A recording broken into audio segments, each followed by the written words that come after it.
Halo, selamat datang di channel YouTube aku lagi. Ini adalah cerita kedua di cerita TKW. Mira adalah janda beranak satu. Dia orang Solo dan dia bekerja di Bogor. Sedang anaknya diasuh oleh mantan suaminya. Karena Mira nggak mungkin mengajak anaknya untuk ke Bogor. Selain nggak ada yang ngasuh dan biaya untuk mengasuh pun juga mahal. Tapi si Mira ini kadang 2 minggu sekali, kadang 1 bulan sekali pulang untuk menjenguk anaknya. Sabtu biasanya dia pulang dan Minggu sore dia balik ke Bogor lagi karena kan nyampenya Senin pagi dan dia langsung bekerja. Suatu hari dia pulang ke Solo dan waktu hendak balik ke Bogor, busnya itu penuh. Dan bis yang sampai ke pool di tempatnya dia itu hanya bis itu, bis SM gitu aja ya. Tapi karena bis yang itu sudah langganan kita, makanya dia tetap dibawa. Maksudnya dia udah pesan tiket gitu ya ke agennya, tetap dia naik itu dan dia diberikan kursi cadangan, yaitu kursi di sebelah sopir. Dan karena dia nggak bisa tidur, akhirnya sopir pun mengajaknya untuk ngobrol. Sopir itu bernama Budi.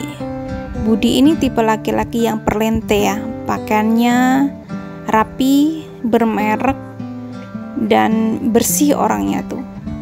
Setelah ngobrol ngalur ngidul, akhirnya Budi pun memberikan nomor telepon kepada Mira. Siapa tahu kalau nanti balik ke Solo bisa bareng gitu.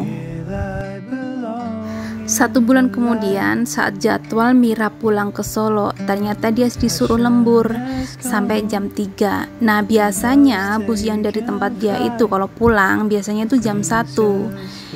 Nah, dia bingung tuh, terus akhirnya dia telepon ke si Budi ini. Nah, sama Budi ini diteleponi sama temennya karena emang dia itu lagi nggak kerja.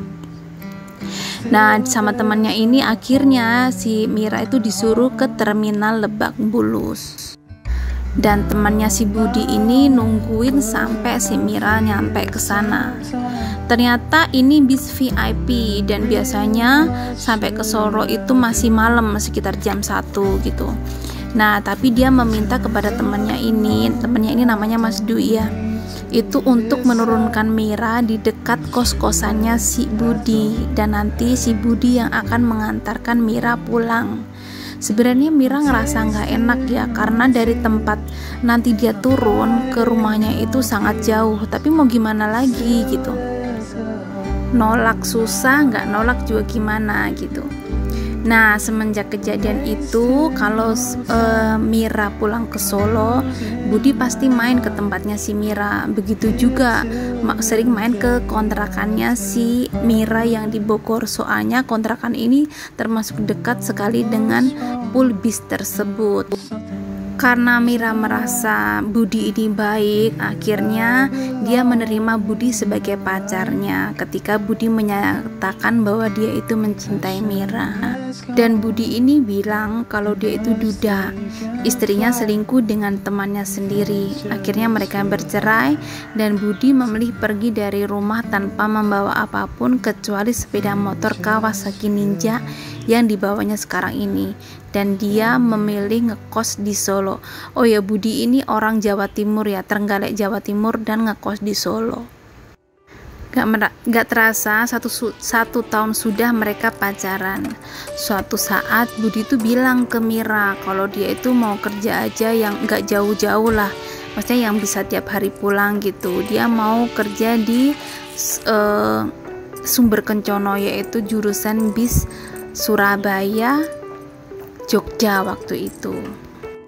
Dan dia minta izin kepada Mira untuk nyoba dulu gitu. Jadi selama beberapa bulan ini mungkin tidak akan ketemu dulu karena si Budi ini berusaha untuk menyesuaikan diri dengan pekerjaannya yang baru. Nah, selama 3 bulan itu tetap ada komunikasi antara Mira dan Budi, tapi anehnya si HP si Budi ini selalu dimatikan. Jadi kalau Mira telepon atau SMS itu nggak bisa gitu, kecuali kalau misalnya si Budi yang telepon atau Budi yang SMS, baru itu bisa komunikasi. Nah, suatu saat si Budi kan abis telepon si Mira ini bilang, kalau pulsanya itu habis dan mau beli itu hujan, males palingan juga nggak kepake gitu. Lagian kan si Budinya terus yang telepon gitu. Nah, tapi nggak tahu apa dan bagaimana tiba-tiba si Mira itu pengen banget beli pulsa gitu.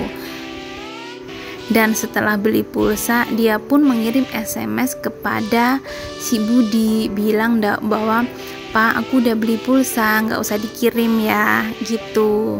Dan biasalah layaknya orang pacaran kan pasti sayang-sayangan gitu. Nah, pas tengah malam dia itu mendapatkan SMS balik dari nomor si Budi itu. Dia tanya, ini siapa gitu. Nah, otomatis si Mira juga menjelaskan bahwa saya ini adalah pacarnya Budi, ini siapa gitu. Nah, si yang di seberang itu langsung telepon mengatakan bahwa dia itu istrinya. Kamu tuh pacar dari mana? Budi itu suami saya, kita udah nikah lama, udah punya 2 anak dan bla bla bla. Intinya si Mira itu dimaki-maki, dikatain perempuan sundel apa segala macam gitu, tanpa si perempuan itu memberikan kesempatan kepada Mira untuk menjelaskan. Kan Mira juga nggak tahu, katanya kan udah cerai. Nah, dari situ dia juga nggak bisa hubungin lagi si Budi kan, karena nomor teleponnya itu yang bawa si perempuan itu, mungkin HP-nya dibawa si perempuan itu ya. Akhirnya ya sudahlah gitu, nggak, si Miranya juga nggak mau menghubungi, nggak mau ambil pusing lah gitu. Nah, suatu saat dia itu pulang ke Solo dan di situ dia bertemu dengan Mas Dwi, temannya Mas Budi ini. Nah, disinilah si Mira itu bertanya yang sebenar-benarnya kepada si Mas Dwi ini. Tapi Mas Dwi ini benar-benar wanti-wanti kepada Mira jangan sampai tahu kalau yang ngasih tahu itu aku, karena Mas Budi sama si Mas Dwi ini termasuk deket ya, orang temen deket banget gitu. Dari Mas Dwi ini si Mira ini mendengar kabar yang sangat mengejutkan bahwa si Budi ini menikah 1 bulan yang lalu dengan perempuan yang baru aja pulang dari Taiwan, namanya Lasmi. Katanya orangnya itu udah tua, lebih tua dari si Budi, orangnya juga tinggi, gede, hitam, ada pokoknya jauh deh. Si Mas Dwi ini bilang jauh banget dari si Mira.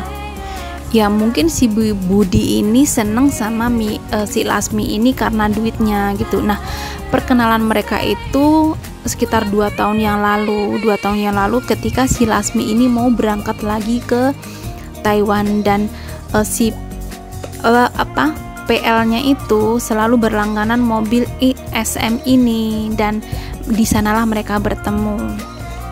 Sebenarnya si Lasmi inilah yang selalu mengejar Budi, dikirimin duit, pakaian apa segala macam dibeliin. Bahkan Kawasaki Ninja sekarang yang dipakai sama Budi itu adalah yang beliin si Lasmi itu. Makanya kenapa si Budi ini bener-bener suka sama Lasmi, tapi mungkin suka duitnya aja. Mendengar itu tentu saja Mira sakit hati banget. Ternyata baik, cantik, itu aja nggak cukup, masih kalah sama yang berduit.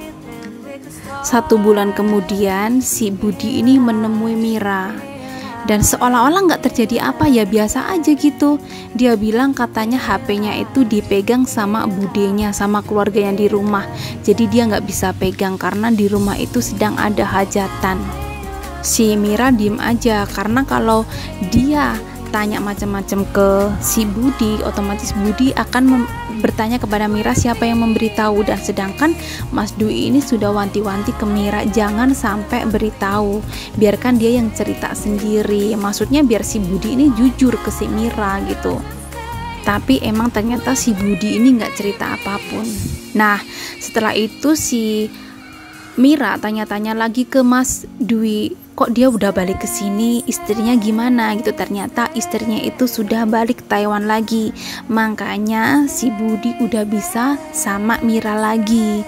Nah, dari sini Mira itu seperti gimana ya, kayak merasa dia diberi cinta tapi dia masih mengharapkan harta dari orang lain gitu. Jadi dia mikir, seandainya aku ada harta, ada duit, pasti dia semuanya akan memilih saya. Dari sini dia kepikiran untuk menjadi TKW. Dan dia masih baik ke Budi karena dia pengen tahu nomor teleponnya si istrinya si Budi ini. Jelas si Mira ini masih dendam ya, karena masih dikatain lonte lah apa segala macam sama si istrinya si Budi ini. Padahal istrinya Budi ini kan juga hasil ngerebut dari istrinya yang pertama, makanya dia kayak seperti ingin memberi pelajaran gitu, memberi pelajaran ke Budinya, juga memberi pelajaran ke si Lasminya itu. Suatu saat si Budi ini ngajak Mira main ke rumah temennya, dan di sana mereka itu mabok. Nah, ini kesempatan Mira untuk mengambil handphone si Budi yang saat itu biasanya dimatiin ya, tapi waktu itu enggak. Di situ dia menemukan kontak nama yang diberi nama Mama, dan ada lagi di bawahnya itu PT Mama, Mama PT gitu ya. Jadinya sama si Mira itu dicatat semua. Nah, besoknya setelah si Budi balik ke Solo lagi, si Mira telepon ke PT Mama itu. Ternyata ini adalah PJTKI yang ada di Kelapa Gading, dan di situ mereka ramah ya, memberikan kesempatan kepada Mira untuk main-main dulu, lihat-lihat dulu, siapa tahu ada keinginan, ada minat gitu. Dan di sini tuh juga ada ex Taiwan yang mereka itu udah sukses gitu. Siapa tahu itu membuat kamu tambah semangat untuk menjadi TKW, karena kan pertama Mira itu hanya tanya-tanya saja gitu. Singkat ceritanya, akhirnya Mira minta izin kepada Budi untuk tidak untuk menjadi TKW ya, tapi dia bilang bahwa ada dari kantor, ada beberapa orang yang ditugaskan untuk ke Hong Kong ini kayak belajar menjahit gitu ya dari perusahaan, dan nanti akan ditempatkan di Semarang karena di Semarang ini akan ada buka pabrik yang baru, cabang baru gitu. Nah, dari situ akhirnya si Budi mengizinkan. Tadinya kalau si Mira ini jadi TKW, si Budi ini tidak mengizinkan, dan keluarga Mira pun juga tidak mengizinkan Mira untuk menjadi TKW. Makanya Mira berbohong bahwa dia itu untuk belajar dan nantinya akan menjadi staf di cabang yang baru. Singkat ceritanya ya, setelah proses beberapa bulan, itu kalau nggak salah 3,5 bulan, akhirnya si Mira ini terbang ke Taiwan. Nah, setelah mendapatkan majikan bekerja gitu, Mira ini kan masih mengantongi nomor si Lasmi ini ya. Dia langsung ke SMS ke si Lasmi. Dia mengaku bahwa dia ini adalah istri dari temen suaminya, tapi bukan Mas Dwi, beda lagi, namanya Asri.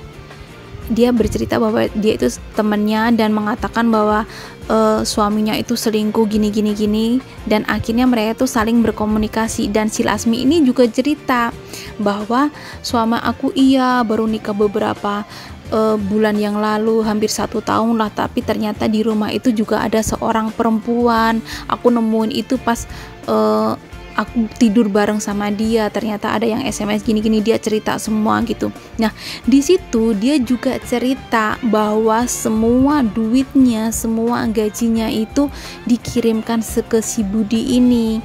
Bahkan anaknya pun minta sepeda motor, nggak dibeliin, dia malah beliin sepeda Kawasaki Ninja buat si Budi ini. Tetapi si Budi ini balasannya nggak ada, dia malah main gila dengan perempuan lain. Mira kan istilahnya kayak rasain gitu ya, itu kayak gimana sih, tapi dia itu masih dendamnya gini loh, ngata-ngatain si Lasmi, ngata-ngatain itu nggak bisa hilang dari ingatannya. Nah, setelah itu mereka tuh janjian untuk ketemu. Nah, janjian untuk ketemu, si Lasmi ini datang ke rumah majikannya si Mira, karena kan Lasmi kan udah lama, udah berpengalaman, padahal jauh, tapi si Lasminya ini datang ke tempatnya majikannya itu. Dan setelah itu mereka libur bersama, dan emang bener si Mira itu bilang bahwa itu, ya Allah kok bisa gitu lu suka sama orang yang seperti itu gitu. Ya suka duitnya sih, bukan suka orangnya, karena ya itu tadi si Lasmi itu cerita banyak kalau inget apa-apa yang udah dikirimkan ke si Budi dan dia dikhianati itu katanya sakit banget. Dia juga bawa kayak kwitansi pengiriman duit itu, dibawa dikasih lihat ke si Mira ini. Dikirainnya Lasmi Mira ini kan si Asri, istri teman suaminya itu kan. Nah dia percaya di situ cerita-cerita semua. Nah si Lasmi ini juga cerita bahwa katanya baru nyampe beberapa bulan, belum sampai 2 bulan di Taiwan, si Budi ini udah berubah, nggak pernah mau telepon, nggak pernah mau SMS, maunya SMS, maunya telepon itu cuma kalau mau minta kiriman duit dari si Lasmi ini. Dan di sini juga si Mira ini sadar bahwa si Budi ini laki-laki nggak bener. Ternyata kebaikannya selama ini itu kayak cuma pura-pura aja gitu. Ternyata dia itu laki-laki yang istilahnya gengsian lah, nggak mau kerja lah. Nanti mau jadi apa dia kalau jadi nikah sama si Budi? Dan akhirnya dia memutuskan untuk tidak menghubungi Budi lagi karena si waktu datang ke Taiwan kan si Mira kan belum ada nomor telepon, belum ada dipegangin telepon. Jadinya kalau si Mira nggak menghubungi, nggak mungkin si Budi ini tahu nomor teleponnya si Mira. Jadinya Mira lebih baik tidak menghubungi lagi. Dan komunikasi antara Mira sama Lasmi itu masih tetap berjalan gitu. Tetapi Mira menilai di sini si Lasmi ini orangnya emang sombong banget gitu. Yang dia punya inilah, punya ini di Indonesia apa segala macam. Pokoknya orangnya sombong lah. Ini juga yang membuat si Mira itu nggak suka sama dia. Dan dia juga masih terngiang-ngiang itu apa yang dikatakan si Lasmi kepadanya itu. Nah suatu saat si Budi ini telepon Mira. Dia tahu nomor telepon Mira itu dari keluarga Mira yang di Indonesia, karena waktu itu kan pernah telepon gitu ya. Tapi si Mira ini waktu ditanyain Budi kenapa nggak telepon ke dia, dia bilang di sini nggak boleh pegang HP dan aku kemarin itu cuma pinjem HP temen gitu. 1 tahun kemudian si Lasmi ini habis kontrak ternyata, tapi dia nggak mau pulang ke Indonesia. Akhirnya dia kabur. Nah kabur itu pun akhirnya dia memberikan alamatnya ini kepada si Mira. Kan blow on ya, udah kaburan memberi nomor alamatnya ke si Mira. Nah dari situ Mira jadi kepikiran kalau si Lasmi ketangkep, dia nggak punya duit lagi, pasti si Budinya juga nggak akan mau lagi sama si Lasmi dan mereka berdua sama-sama akan menderita gitu pikir. Nah akhirnya sama si Mira si Lasmi ini dilaporkan. Nah si Lasmi ditangkap dan akhirnya dipulangkan ke Indonesia. Waktu pulang di Indonesia pun dia masih suka telepon si Mira karena Mira dikiranya Asri ya. Dia bilang bahwa di rumah itu sekarang si Budi itu nggak mau lagi sama dia, nggak pernah pulang ke rumah, nggak, pokoknya istilahnya mereka tuh si Budi itu meninggalkan dia gitulah. Nah ketika si Mira habis kontrak 3 tahun, dia akhirnya pulang ke Indonesia. Dan pas pulang ke Indonesia itu otomatis kan dia harus ke PT lagi untuk ngambil biodatanya dia. Nah pas balik itu dia ketemu lagi sama Mas Dwi. Si emang sengaja Mira ini nungguin Mas Dwi pas dia kerja, jadinya bisa bareng gitu. Nah dari situ si Mas Dwi ini cerita lagi bahwa si Budi ini sudah tidak bekerja di mobil itu lagi, dia sudah keluar dan hidupnya itu sekarang berantakan banget. Dia sering gonta-ganti perempuan lah istilahnya. Yang terakhir itu katanya gandeng sama istri tentara, dan sama istri tentara itu katanya dipergokin, didatangin ke kos-kosan dan akhirnya digerebek. Dan dari situ akhirnya si Budi ini diusir dari kos-kosan itu dan akhirnya si Budi ini kerja di bus apa gitu. Mas Dwi-nya nggak tahu, tetapi mereka tetap komunikasi. Nah setelah ngambil dari biodata itu akhirnya pulangnya lagi dia juga masih ikut Mas Dwi itu lagi. Jadinya mereka bertukar nomor telepon dan ya ngobrol-ngobrol banyak bahwa sebenarnya itu Budi itu orangnya ya seperti itulah, males, nggak mau kerja pengennya hidupnya mewah. Jadi tapi waktu pas sama si Mira, Mas Dwi juga nggak berhak dong ngasih tahu, nanti dikirainnya kenapa gitu, ngejelek-jelekin temen atau segala macam gitu. Tapi karena si Mira sudah tahu dari Lasmi, makanya si Mas Dwi pun menceritakan yang sebenar-benarnya. Setelah 3 bulan di rumah, si Mira ini pengen lagi ke Taiwan karena waktu itu kan lagi bangun rumah dan rumahnya belum jadi. Tapi waktu itu dia memilih PT yang di Surabaya karena di sana lebih cepet dan PT-nya itu lebih bagus lah gitu. Dia pergi ke Surabaya.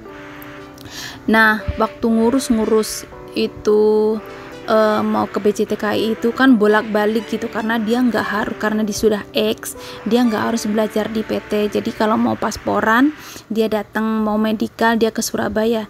Nah, suatu saat pas waktu di Surabaya di terminal Bungur AC itu, dia terkejut banget melihat seseorang, dan orang itu adalah Budi. Tapi si Mira nggak mau negur karena iya nggak sih, bener nggak sih gitu, karena itu bener-bener beda banget.